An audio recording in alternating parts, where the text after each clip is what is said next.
Mungkin yang terbayang adalah ledakan, invasi, dan pertempuran sengit. Tapi dalam sejarah umat manusia, perang besar tidak pernah dimulai dengan dentuman meriam. Semuanya dimulai jauh lebih tenang. Semuanya dimulai dari perdagangan. Dan di abad ke-21, di abad kita hidup sekarang, kita kembali melihat pola itu dengan perang tarif Amerika Serikat dan Tiongkok yang terus memanas.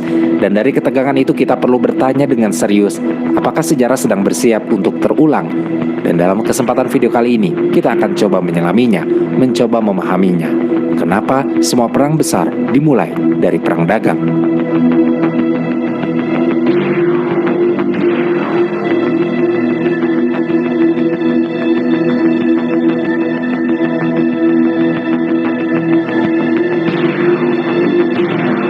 Banyak orang mengira perang besar dimulai dengan letusan senjata atau perebutan wilayah.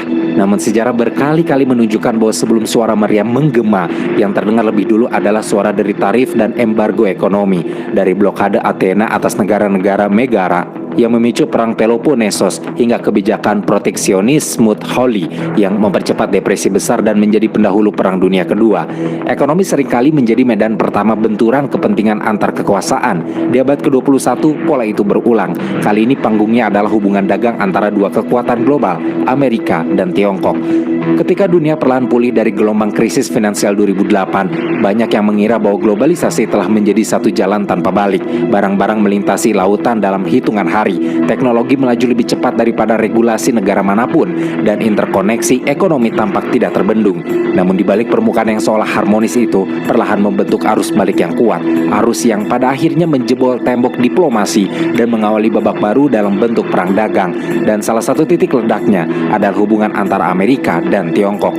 Untuk memahami perang tarif yang meletus antara Amerika dan Tiongkok, kita harus menengok kembali beberapa dekade sebelumnya, ketika hubungan kedua negara mengalami transformasi dramatis. Pada tahun 1979, saat Presiden Jimmy Carter menandatangani normalisasi hubungan diplomatik dengan Tiongkok, dunia menyaksikan dimulainya babak baru dalam hubungan timur dan barat.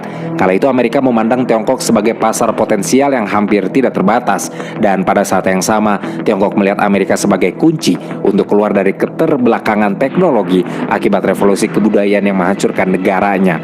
Momentum terbesar dalam hubungan ekonomi ini terjadi ketika pada tahun 2001 di bawah kepemimpinan Jiang Zemin, Tiongkok resmi diterima menjadi anggota World Trade Organization atau WTO. Banyak ekonom dan pejabat di Washington, sebagaimana dicatat dalam laporan